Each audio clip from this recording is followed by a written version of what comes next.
What is up, people? It's me, Brizzau here. Now, Kyle, sup, bitches? And this joint operation video is to discuss my thoughts and for Kyle to share his experiences with the Bioshock trilogy, Bioshock 1, 2, and Bioshock Infinite. The original concept for the series was created with the idea of an immersive and plausible yet outlandish world in mind, and thus Rapture was created and Bioshock was subsequently released, developed by Irrational Games and published by 2K Games. Bioshock was a huge unexpected success, so much so that it warranted 2 sequels, and inevitably another 1 or 10 more to come. Bioshock was first released August 21st, 2007, just over 10 years ago as of writing this script. Although the franchise has been running strong for so long now, July 2017 was in fact the first time I've ever even touched the series, despite my friends ranting and raving about it since I was 11 years old, 10 years ago. So, why did I never get into Bioshock? I couldn't tell you really, although it probably had something to do with the M for Mature rating and my mother being super strict on what digital media I put in my brain as a teenager. After that, I never really hopped on the hype train, and I always kept myself relatively sheltered from any spoilers or gameplay from the series, minus the multiplayer in Bioshock 2 that I thought looked pretty sweet as a teenager. It wasn't until very recently when I finally decided to bite the bullet and knock the Bioshock trilogy off my list of must-play games, and unblinded by nostalgia, I feel like I will be able to paint a relatively realistic picture of what these games really entail. I'll try to keep the story summaries brief, which should be easy for 1 and 2. I would delve super deep into the plots and what I thought of this and that and how this means that, but I'll try to avoid it and keep it as bare bones as I can while still highlighting the key events. My reason for doing so is that these games are starting to age, and because I have 3 games worth of content to discuss, and I'm not King K or Joseph Anderson and looking to make this video a short film. More so a sitcom episode length is my goal here. It is worth briefly noting that I am playing the remastered versions of Bioshock 1 and 2 from the Bioshock collection, while Infinite wasn't remastered and is left as originally released. So, what will these games have to offer me, after all these years of leaving them on the shelf to dust? Without any further ado, this is the Bioshock Experience.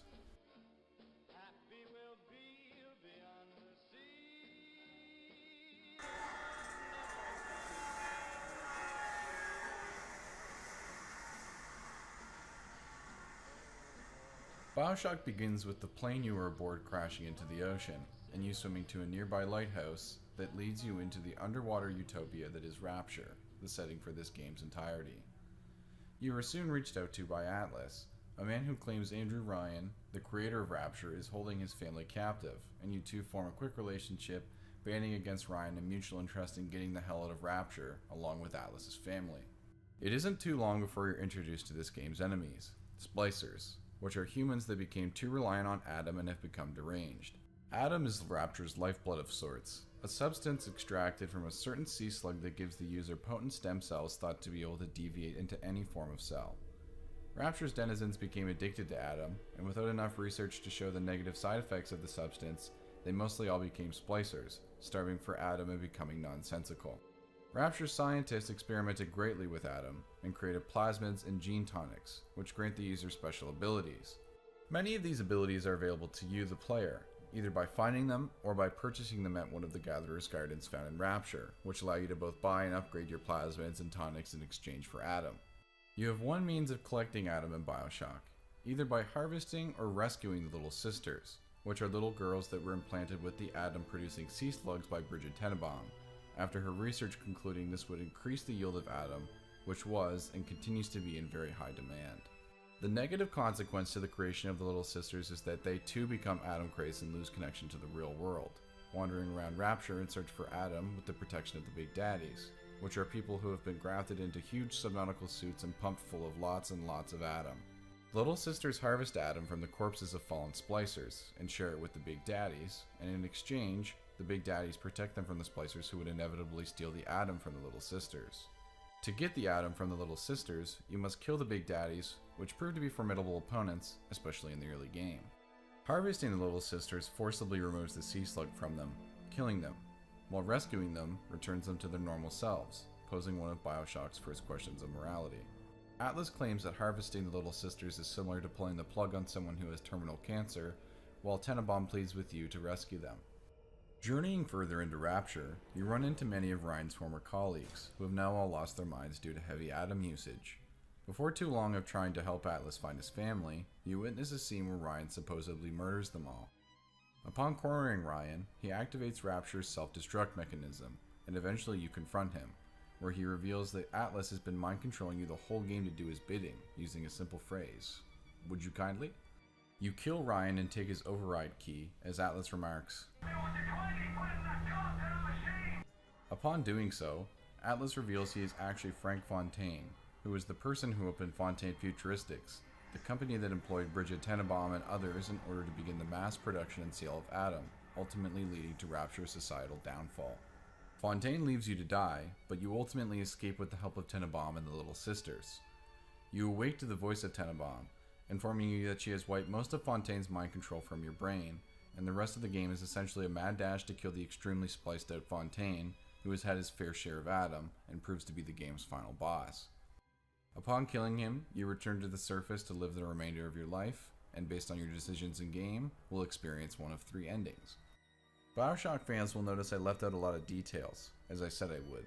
I really do believe that if you want to truly experience what the world and story have to offer, you should play it for yourself. It's very unique to this day, and I imagine it was even more so upon initial release. I think the best part of the game was absolutely its atmosphere.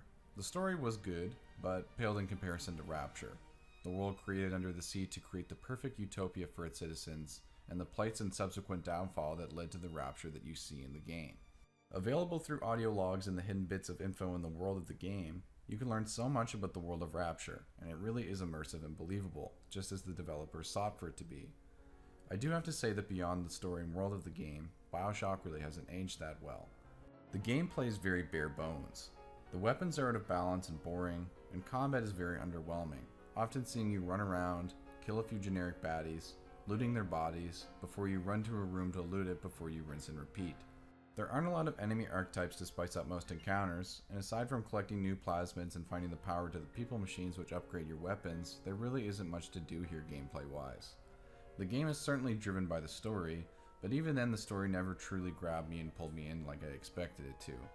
The best part of the game was certainly the world that had been created, and I think that for its time the gameplay was probably above average, but with the expectations I had in the present day, I was just underwhelmed in most aspects aside from the spectacular design of Rapture. This isn't to say that Bioshock is a bad game, but more so that it doesn't really stand the test of time, and that if it wasn't such a money grab for the consumers of 2007, the series certainly would have fell into obscurity if it were a standalone title. I've probably already lost a lot of the hardcore Bioshock fans, but if you're still around, I've still got 2 games to go through, and although I believe the original Bioshock to be the bare-bone intro to the fantastic Bioshock universe, so too do I believe that me and Kyle's bare-bone analysis of aforementioned game is the introduction to the fantastic critique of the series that you have still yet to discover. Yeah, now that he's done talking your ear off, let's take a look at some of my dope clips from this game while he sat back and watched like a sweet little literary cuck. Oh, real mature, dickweed. Alright, a lot of hype from these fucking big daddies. Let's see what they can do other than fucking fling chairs at people. Oh, okay, alright. Oh, shit. Fuck. Can't wait to fight these fuckers if this is what they can do in the real fucking game. Jesus.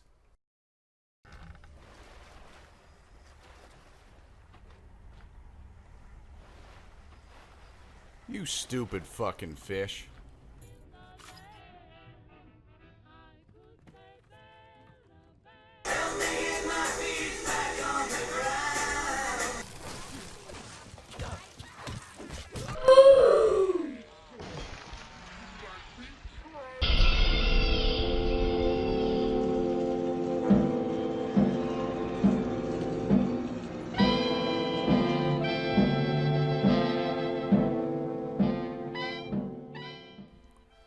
Bioshock 2 begins with you as a big daddy in Rapture, along with your little sister, Eleanor Lamb. You are then mind-controlled into shooting yourself in the head by Sophia Lamb, the game's lead antagonist. You awake mysteriously 10 years later, and begin your search for Eleanor. It is revealed as you play through the game that Eleanor was the one that revived you. With her connections to the Little Sisters, she used them to revive you piece by piece, as she sought to bring back the one she remembered as her father. It is also shown to the player that Sophia Lamb plans to alter Eleanor's mind to the point of complete selflessness, inspired by the research done on Jack. the unnamed protagonist of the first Bioshock. She believes doing so with extensive atom treatment will make Eleanor into a prophet of sorts, completely unblinded by her own self-interest and physically powerful enough to remove the scourge of rapture. This only fuels Delta's ambition to save Eleanor, and he continues on to do so. Upon finally reaching Eleanor, Sophia smothers her long enough to stop her heart momentarily, which breaks the bond between Delta and Eleanor that had been implanted into each Big Daddy, where when the little sister dies, as does the Big Daddy. Eleanor survives and gets Delta to a safe spot where he awakens, and with the help of the little sisters, Delta is soon back on his feet. Soon after, Sophia looks to take down the area of rapture that you were inside to trap you in the rubble, but you manage to escape with Eleanor in time. Depending on the actions you took in game, this time there are potential 7 different endings. I feel the story in Bioshock 2 is indeed improved over the first. However, once again I feel it sort of sits backseat to the atmosphere. But more importantly, this time I feel the plot takes a backseat to the gameplay. I get the drill this time, bitch. Yeah. I get the rivet gun. Oh, fuck yeah. Hey, what are you guys talking about? Hope I'm not interrupting. You wanna tangle, bitch? You wanna tangle? You wanna tangle, little bitch? Alright, let's play. Let's play. You're it. Motherfucker. Going into Bioshock 2, I was sort of apprehensive to be playing another journey to the same world, as I felt it would be a stale revisit if they didn't change up enough. And oh boy, did they ever. The weapons are more exciting, there are new enemy types, such as the brute splicers and the craziest fuck big sisters, and there are even new special abilities you can get outside of gene tonics and plasmids, most notably in my books, the drill dash. Bioshock 2 is the polished version of the first game's formula, and although they didn't change too much, they changed up just enough in order to make it new and interesting, and I had a lot more fun with this installment of Bioshock as compared to the first. Unlike the first, I believe this game does stand by itself, and if ever asked what I thought the better experience was of the two tales in the wonderful world of Rapture, I would undoubtedly point to Bioshock 2. I feel like my thoughts here are a little short-winded, but that is mostly because Bioshock 2 is so similar to its predecessor. Few things have changed, besides a few minor quality of life changes. To name a few, you can now melee with any weapon, you no longer must switch between plasmids and weapons and can instead wield one of each at the same time, and the horrible hacking system of the first game is replaced with a much more tolerable one where it's based more on timing than a bullshit maze minigame. Besides these quality of life changes, they managed to add some cool things that I was hoping to see playing as a Big Daddy. For instance, there are a few instances when you get to wander on the ocean floor in between Rapture's buildings, and this game's atom gathering process now sees you killing a Big Daddy to take his little sister, but afterwards taking her to atom-infused corpses to drain extra atom for yourself while you protect her from incoming splicers, before or after you ultimately decide to rescue or harvest her. They did a good job of continuing to build on the atmosphere and world of Rapture. One of my favorite examples of this is near the end of the game when you play as the little sister to gather Adam to get Delta back on his feet. To the little sisters, Rapture is as stunning as the day it was first created, beautifully decorated, and the splicers are still the rich and well put together people they must have been before atom addiction took hold of their life. I feel like Bioshock 2 is just Bioshock 1, leveled up, and that isn't a knock against it. I had a great time with this game. What I'm really trying to say is that Bioshock 2 is the definitive Rapture experience, making my conclusory statement comparing the second to the first: more weapons, more enemies, more choices, more Bioshock. Alright, John Green, time for the part of the show people actually want to see.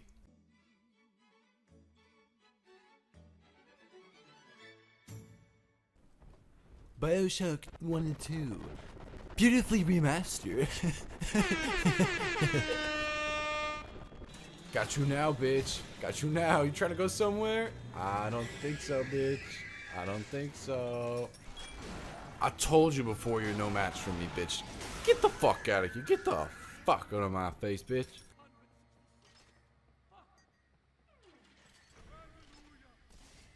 You don't need a plane to fly. Plastic wings may make you cry. Wish there was another way, but I'd rather die a man. Yeah, be a man.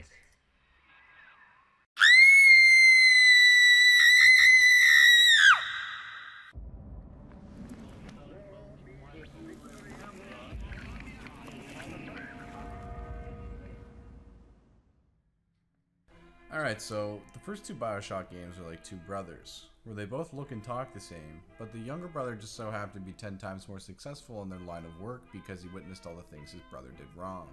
So, using this metaphor, the parents, Irrational Games, decided, our genes are beautiful and we keep on spitting out beautiful babies, but fuck it, let's adopt this child and see what comes out of it. Afterwards, the adopted child grew up to cure cancer and have the looks of Brad Pitt polymerized with Tom Hardy, and once saved 347 children from a burning building while bench pressing 650 pounds. If you haven't yet guessed from my stupid analogy, I'm all about the third entry into the Bioshock series, Bioshock Infinite, and I'm about to tell you exactly why. I'll try to keep the plot summary as brief as I can, but be warned, it is dense. Infinite begins with the player as Booker DeWitt, inside a rowboat off the coast of Maine. When Booker attempts to question the two mysterious people in the boat with him, one hands him a case stating he is a member of the cavalry from the battle at Wounded Knee, and inside is a picture of a woman named Elizabeth, with the instruction to bring her unharmed to New York. Booker is soon dropped off at a lighthouse, and upon entering, he is shot up to Columbia, a city flying high in the sky. Booker begins his exploration of Columbia, coming to find its people revere their prophet, Father Comstock, as if he were God. Soon into his exploration, he is attacked by the police of Columbia due to a marking on his hand, AD, which they associate with a false prophet, which you can find signs of, warning the people to beware of a person with such a marking. As Booker continues further, he arrives at Monument Tower, and is confronted by Comstock on a giant monitor, who seems to know he is here to collect Elizabeth. Upon successfully invading Monument Tower, you catch a glimpse of Elizabeth seemingly opening a door to a new world, before you arrive in her quarters, where you both flee the tower after a brief meeting. Elizabeth tells you that she has lived here her whole life, and that she has been prevented from ever leaving, and forced by a giant mechanical bird she calls Songbird. Elizabeth and Booker escape Monument Tower in Songbird's pursuit, and are washed onto a beach. The duo then continues on to gain access to an airship, in an attempt to hightail it out of Columbia completely. Fighting enemies along the way, Elizabeth explains her ability to open tears, which is what you had witnessed in the Monument Tower minutes ago. Opening these tears give her the ability to bring things from somewhere else into their world. Upon arriving at and boarding the airship, Elizabeth recognizes that Booker is taking her to New York and not to Paris as they had planned, and Booker reveals that he owes a debt to someone powerful, and to wipe it clean he must bring Elizabeth to New York unscathed. Upon hearing of this plot against her, Elizabeth hits Booker in the head with a wrench and knocks him out. Upon awakening, Booker finds the airship has been overtaken by the Vox, a rebel group fighting against Father Comstock and his authority, and make a deal with Booker where if he brings them guns, they will give him back the airship. It isn't long before Booker finds Elizabeth, and after a short pursuit, soon they are a team again, although reluctantly on Elizabeth's end. Traveling to meet the gunsmith who Booker hopes will provide the guns, his wife instructs you that he has been kidnapped, and the two go to rescue him. The duo finds the gunsmith dead, but before they have time to catch their thoughts, they are revisited by the man and woman who had brought Booker to Columbia on the rowboat, who point to the fact that a tear is present where the gunsmith's body is, a reality in which the gunsmith is not dead. Elizabeth opens the tear, and the two travel between realities until they enter a world where they can get the guns, and after some conflict with the Vox, Booker and Elizabeth have their airship back. Before having a chance to celebrate, the airship is taken down by Songbird, knocking Booker and Elizabeth unconscious as they plummet to the ground. When they both come to, they are met again by the mysterious man and woman, who upon giving some vague hints about the control of Songbird, disappear in front of Booker's eyes. Booker and Elizabeth move towards Comstock's estate, where they plan now to confront him. Nearing very close to Comstock's tower, Songbird attacks the duo and kidnaps Elizabeth, bringing her up to the tower, while Booker gives chase. Before long, Booker is again met by the mysterious man and woman, this time accompanied by an older version of Elizabeth, who pulls him into another dimension where Comstock leads Columbia into war with the people on the ground, and Booker and this version of Elizabeth on look as a massive city is destroyed by the floating utopia. The older Elizabeth hands Booker a card, instructing him to deliver it to the Elizabeth Booker has come to know, stating she'll know what to do with it. Booker journeys on and before long saves Elizabeth, who is now hell-bent on killing Comstock. The two board his airship and eventually make their way up to his quarters, confronting him. Comstock exposits that he was a fool to have tried to stop Booker with his army, and that all he truly needed to do was tell Elizabeth the truth, and urges Elizabeth to ask Booker about her missing finger, grabbing her violently in the process. Booker responds to this with anger, and beats and drowns Comstock until his death. Elizabeth questions Booker about what Comstock meant, thinking that he does know something about what happened to her finger. Booker insists he doesn't and says the answer is behind one of her tears. And to find the truth, they should destroy Monument Tower, which has been siphoning Elizabeth's ability to open tears since Comstock created it when she was a little girl. They're not in the clear yet, however, as the Vox look to board and take down the ship.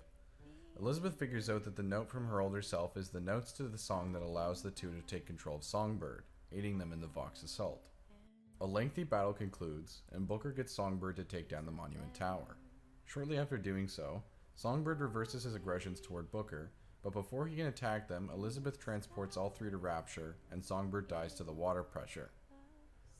Elizabeth and Booker hitch a ride to the surface and arrive at a lighthouse.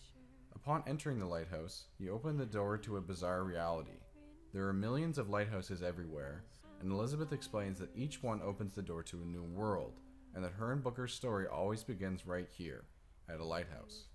Booker and Elizabeth open a lighthouse to another world, a place Booker had previously been, a river where he came to seek a new start by being baptized due to his guilt from the horrible things he did at the Battle of Wounded Knee.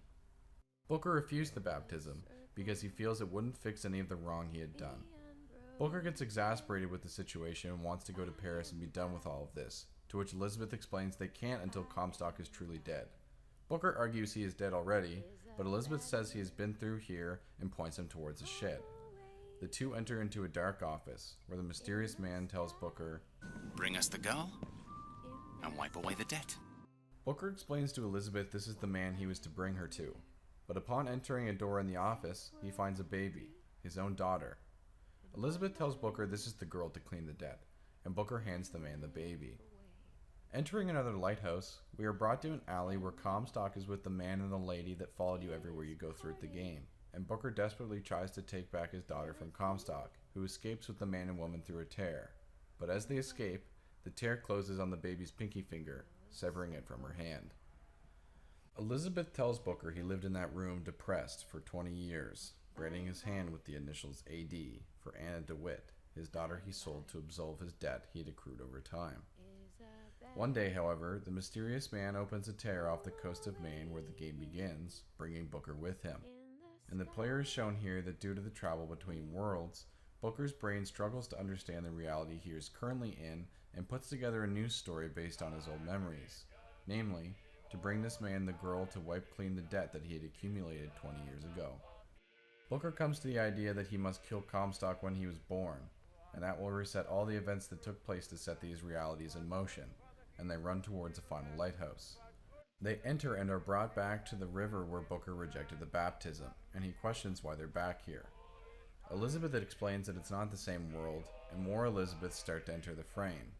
They all cumulatively tell Booker that in this world, he accepts the baptism and is born a new man. Infinite does it far better justice than I would. He's Zachary Comstock. He's Booker DeWitt. Both. And just like that, the interdimensional Elizabeths drown Booker where he began his new life, effectively killing Comstock before he was ever born. The Elizabeths start to disappear as the game fades to credits, as they would have never come into existence.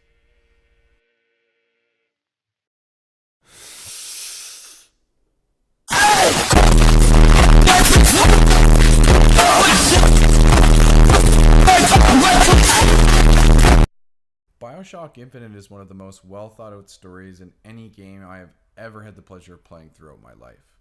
I know I left out a lot of details, like about the Lotuses, the mysterious man and woman, but if I did, that long-winded summary would have been twice as long. Trust me when I say to truly appreciate it, you have to play it, and I highly suggest you do so if you haven't already. Infinite is the first game of the series in which the plot kept me captivated and not wanting to ever put the controller down for its entirety. Irrational Games took a huge risk in avoiding the successful formula of Rapture, and in my opinion created an even more incredible world in Columbia, where Infinite's brilliant storytelling and atmosphere can truly shine. I can go on and on about the plot of this game, but I don't need to say too much more. It's fantastic, spectacular, magnificent, and none of what I have said so far is hyperbole. Gameplay certainly takes a liberal step as well, and as with the rest of the game, it is a more than welcome step. Gone are the first two Bioshock's weapon system of holding all possible weapons at once, and now you can only carry 2 weapons at a time, which forces you to be more precise with the guns you carry around with you, and makes it so you must put some thought into whether you really want to pick up that rocket launcher or not, as opposed to just picking up the ammo and knowing you'll have it for later. Enemies now seem to come at you in waves, and the combat sequences themselves are all jacked up on cocaine compared to the first two games, with the addition of the sky rails which Booker can grind on, and cool enemy types like the Handyman and the Zealot of the Lady. Gone away with is the slow grind of collecting Atom, and plasmids are replaced with Vigors, which are the same concept, just with much fewer of them, and you find them all as you journey as opposed to having to buy some of them. You can buy 2 upgrades for each Vigor, and I felt that they were much more fun to use and infinite than its predecessors. Of my favorite changes to the combat was the introduction of the shield, akin to the shield from Halo. In the previous 2 Bioshock iterations, you simply have a health bar, and when it diminishes you must either find a health pack or eat some food item. In theory this isn't a bad way to manage health, but I found it didn't fit with the playstyle of these games, as since they were running gun extravaganzas with enemies around every turn, you're essentially bound to get hit, and end up sinking all your money in health kits at the store, unless you ignored what the game is supposed to be played like and take a more calculated approach to combat. Irrational Games seemed to get it right this time, as I feel the calm and collected approach to Infinite's combat favors a shield, in which you can get a few headshots from afar, take cover or relocate, charge your shield and get back to wrecking face. Your health bar also seemed far more precious in this game, due to the fact that you can no longer carry around health packs, incentivizing you to really pick your spots and not run in willy-nilly with no game plan. Elizabeth too adds to the combat, as she can open rifts to create you cover, hooks you can grapple to, health kits, etc. She'll also pick up ammo, health kits, and salts, which are your resource for your vigors, and toss them to you during gunfights. Infinite to me is by far the best game in the series. Not just a good game, something distinct, memorable, exciting, and captivating that left the best aftertaste in my mouth of the entire trilogy.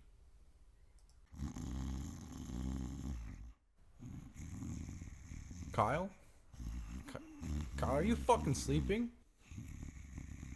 Or what? Man, were you What? actually sleeping? We're supposed to be doing a fucking video here, man. Hey, it isn't my fault you're so goddamn boring. And besides, you were supposed to give me my cue. I did give your cue. When I said cocaine, you knew that was your cue. You were just too busy sleeping. Yeah, okay, bud. We all know who's the star of the show here anyway. I'll come in when I want. Why are you always like this? Every time, it's like you can't work with me. I write this huge script to help you out with your video and... Bruh, I wasn't aware that Irrational Games was the one that popularized autism. Fuck.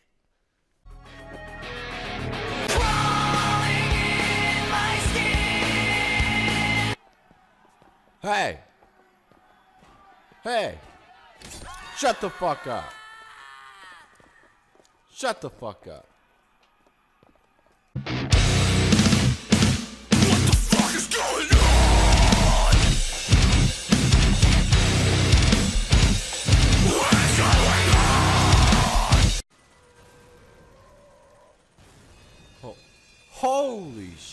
Holy shit, you just destroyed the whole fucking ship, what the fuck? Alright. Brizzau back, people. Anyway, in conclusion, guys, I really was pleasantly surprised by the Bioshock series. Although I'm not running around town screaming the first game's praises, it was still a solid experience, and I certainly didn't feel like cheating myself out of money buying it. I just think that the huge praise it receives this day and age is due largely to nostalgia and the memories people have associated with its release in their first playthroughs. Still a fun game nonetheless, great atmosphere and a brilliant world, but I honestly don't see myself revisiting it anytime soon. The second Bioshock was what the first one really should have been. Quality of life changes and the fact you play as a big daddy, and all the possibilities that open for Irrational Games to explore really pushed it over the first one and made it the better of the two adventures in Rapture. Not a huge step up storytelling wise, but the gameplay is enough to give it its own distinct identity aside from its big brother. A very technically sound and enjoyable game. Infinite is the cream of the crop, taking the tried and true formula fans come to know and love, flipping it on its head, and pumping it full of steroids until its muscles exploded. A fantastic world and storytelling coupled with brilliant presentation and gameplay make this easily my favorite of the trilogy. Not just a great Bioshock game, a great game in general, and one that I will certainly play at some point again. 2K Games has been quoted saying that Bioshock is a very important series to them, and I can see why. I would recommend playing these games to anyone, and for as little as $40 Canadian for the trilogy, absolutely worth every cent. I look forward to the inevitable next dive into the Bioshock universe, and I think you should as well. But until then, I guess we'll be left waiting, wandering around, either in a city on the ocean floor, or one hiding in amongst the clouds. Alright, bitches, it's that time of the video again. If I was my bitch-ass co-writer Brizzau, I would ask you to like and subscribe. Well, bitch, I'm telling you to like and subscribe. Fucking do it now, or else you little bitch. Alright, peace out.